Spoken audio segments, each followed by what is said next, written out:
Hello, welcome to The Charge. I'm Ben Alexander. I'm at High Voltage Karts in Melbourne. This is one of my slower laps, just so I can talk to you and keep it reasonable so you can understand what I'm saying. But I've just had an hour of just driving around in their karts, and it's just a bit intense. You can't really feel your arms after an hour of this. But these karts are amazing. I saw them on a stand in Melbourne at the EV Expo. And I saw that they had electric Go Karts, and I thought, and also they had one on their stand on like a plinth, and I just thought it looked so much fun that I just needed a really good reason, a really good excuse to go and have a drive on their Go Karts. But just like an electric car, and you really do get the instant thrust, instant torque, and you drive around and it's just punchy, like, and there's no weird noises or vibrations. It doesn't feel bad or anything. It just feels like twice the go-kart than a normal one does. Look, you just go around there, nail it around there. Although I feel like there's a bit less grip on this run because I've just drove around slowly for a while, making the tyres all cold. But when you do like 2 or 3 really good quick laps, these go-karts are so quick. It really does give you a dead arm. I had a few minutes on these karts before, and I did a 32-second lap. He's done a 28, I think. So here we go. Let's see if I can do a decent job. Obviously, being a rookie, I've got my excuses lined up. He already knows the first one. It felt like the tyres are cold. Number 1. He's good. This guy is good. I've got to say, even as I'm driving around here behind Shannon, it smells really clean. Honestly, it smells like the McLaren workshop. Fantastic. I'm trying so hard. I can just smell rubber. That's the strongest smell I can smell here. Is rubber. Come on.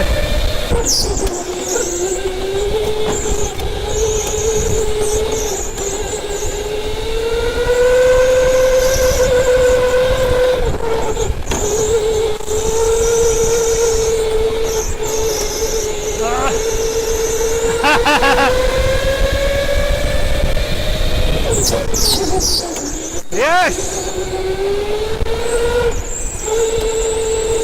Pretty much the way of the future, I guess. They're quite big in Europe and the US already. Relatively new to Australia. There's only a handful of tracks at the moment, so we've got our track here in Melbourne. Look, I guess the first thing that most people notice is just the superior acceleration. Yeah. They've got a lot more torque. You get that punch in the back when you put your foot down on the Did you hear me screaming around?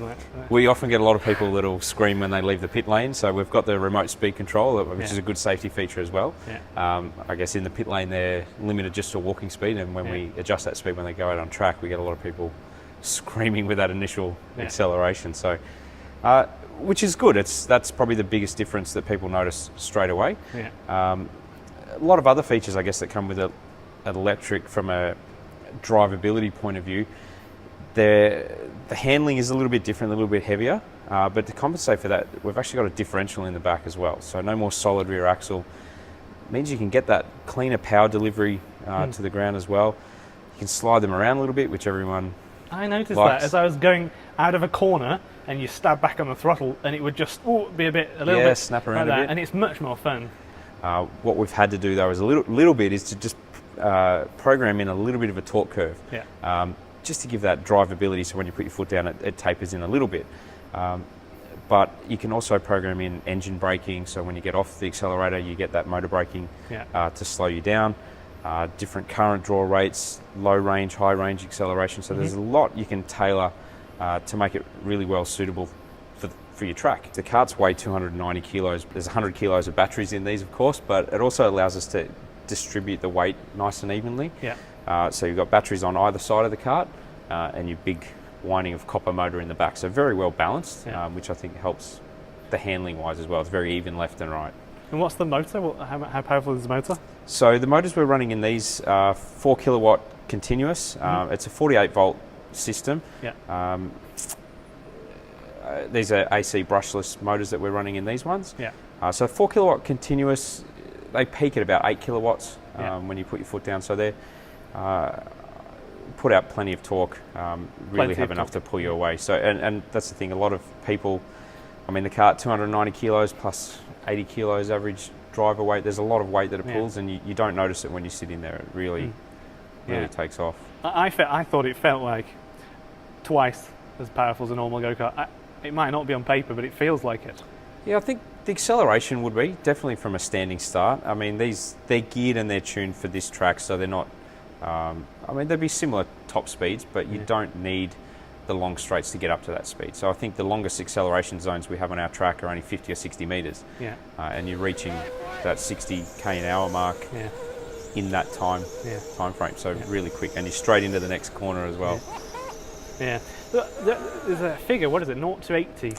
0 to 80 I've seen on a couple of boards around here. Yeah, 0 to 80 k's an hour in 5 seconds is what they're capable of doing. So that's that punch in your back that you feel. It's punchy as well. Yeah, it is. So I was talking about that earlier, when you put your foot down and you're actually pushed into the seat. Yeah. So go-karts, that's not a normal experience on a go-kart. Electric skateboards, electric push bikes. Yeah. Anyone that's driven any of those will have an understanding of what instant acceleration means and what that feels like, I suppose. Yeah.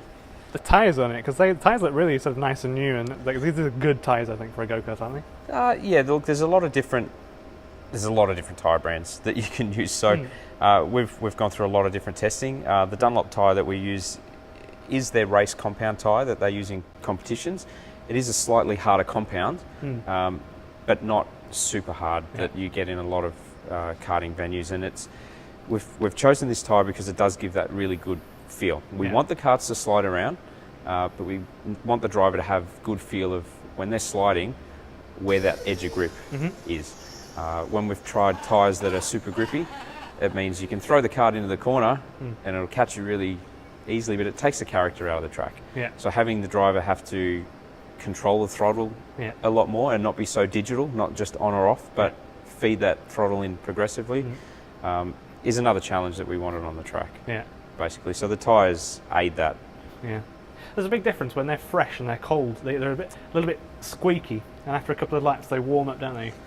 Yeah, and look, that is purely the character of this tyre set. We have, as I mentioned, we've tested a lot of different tyres, and some of the tyres, and the tyres we actually run on our junior karts, are pretty consistent from first lap to the last lap, but there's less feel for the driver on those tyres. So for junior karts, for younger kids driving around, obviously there's a safety aspect to that. That kid I just saw driving around 5 minutes ago, he was almost as quick as I was flat out. We have some very quick kids. I think we've had some 8-year-olds that, given the right avenue, will be superstars one day and do a really great job.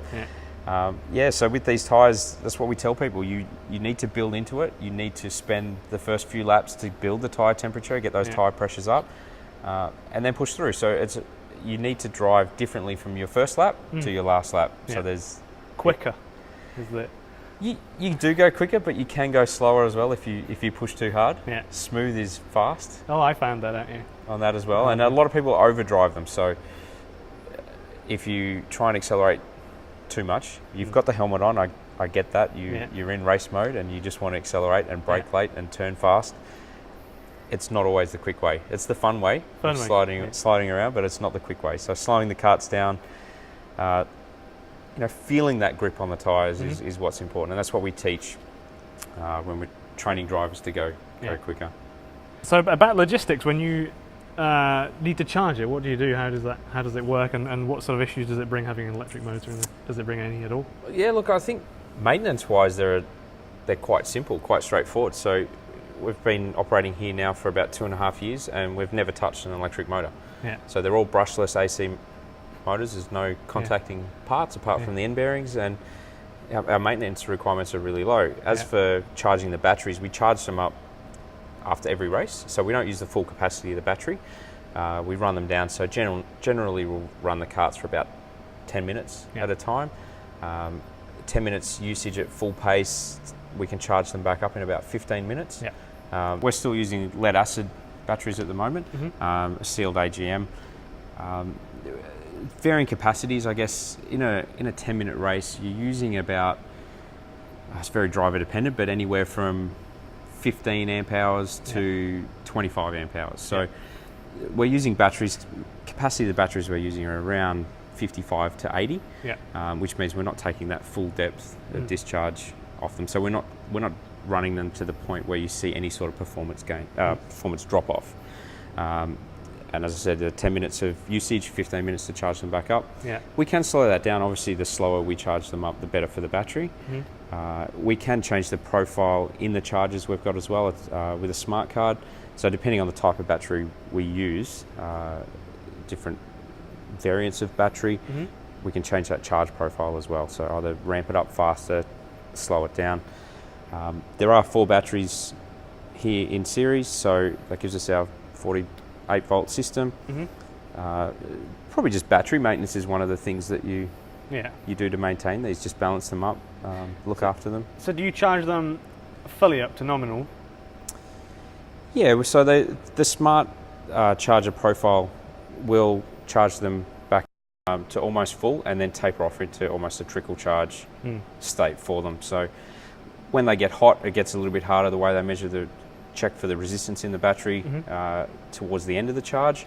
But that's where battery maintenance comes into it. So every couple of weeks we disconnect them, charge them up individually via a 2 or 4 amp trickle charge to keep them healthy, I suppose, get them as many cycles as we can out of them. How long do they last, the batteries? How many cycles? Would you talk about in cycles, or would you say like hours, or how would you? We generally talk in cycles. So I mean, we're looking to get 1,000 cycles out of the batteries.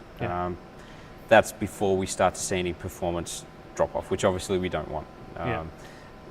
At that stage, it's not so much the power output of the batteries that becomes the issue, it's just that workable capacity. So a 80 amp hour battery might only have 30 amp hours left, so if you start using 20 odd of that, you'll feel the last few laps of your race start to drop off. So we stay well away from that, obviously, for customer experience. That's good. Into the pits, we've got remote speed control, so we can slow them right back down just to walking pace. Obviously a great safety feature just when they're coming back in. Charging's quite simple, really. They come back in, I'll jump behind you here. We have our cable. They wouldn't normally be parked out in the middle, they're in their lane. I parked that there, so that's terrible parking, sorry. And away we go. And so you just drop it in and it does it all automatically? You don't have to press buttons or anything? The smart chargers just will detect the voltage in the system and adjust its charge rate depending on the resistance in the battery and knowing where it is, so whether it goes and ramps straight up to a high charge profile or whether it just needs to do a trickle to maintain the battery. The big benefit that we've got with these is reverse gear. So you can't do that with petrol carts. With electric carts, it's as simple as just that flick of the switch there on the dash.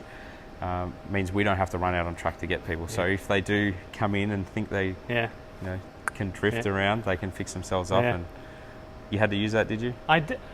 I had to use it a couple of times, but it is limited. I know it's limited. You can't go like as fast as you like. No, I mean that is programmable. We can adjust the speeds, but not many people look behind them. There's no mirrors on a go-kart, so we keep it nice and slow just to get them out of trouble. And not turned up to full speed. Reverse is a really good feature, to be honest. It allows people to just help themselves out there, maybe push a little bit harder and not have to worry about mistakes. It's a hidden feature, isn't it? A good one. So electric motors, simple with the flick of a switch. Holding that down keeps it into gear and the driver will press the accelerator to go backwards, basically, so that you're just reversing the polarity in the motor.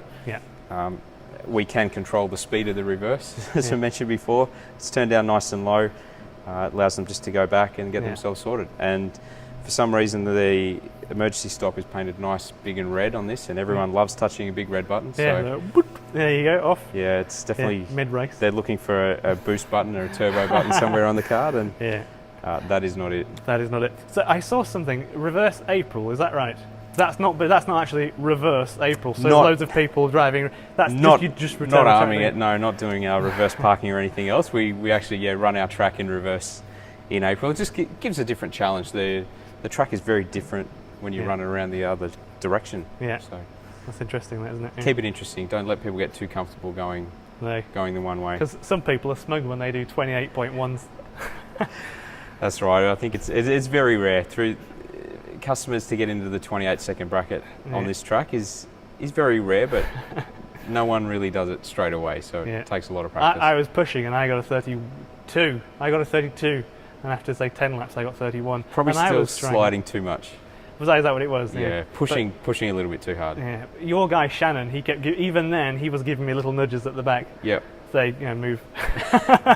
So that helped your time along then. Of course, he was pushing you around. Of course, that's the only reason I made it into 31s there. And then next time, I was just flabbergasted. I was like, my first go, especially when I just touched the throttle and it was punchy and it doesn't stop. It keeps on going. And even when you're sort of halfway through a corner and then you just put your foot back on it, you just shoved.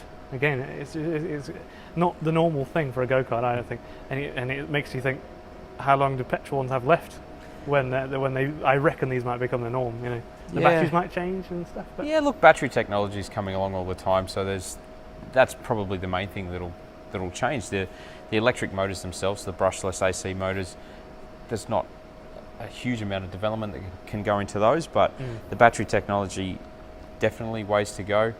Quicker charging, longer lasting, cheaper to run, and all throughout the US, we found it very difficult to find a petrol kart track over there to go and do some comparison drives on. They're a few years ahead of us. As people change over and experience it, there's just so many benefits. Why would you drive petrol? Why would you drive petrol? Yeah. Thanks for letting me drive your karts, Jamie, for quite a while. I'm a bit tired. I'm going to go home and have a rest. Study those race lines in your head. Study those books you gave me. Yeah, thank you. All right.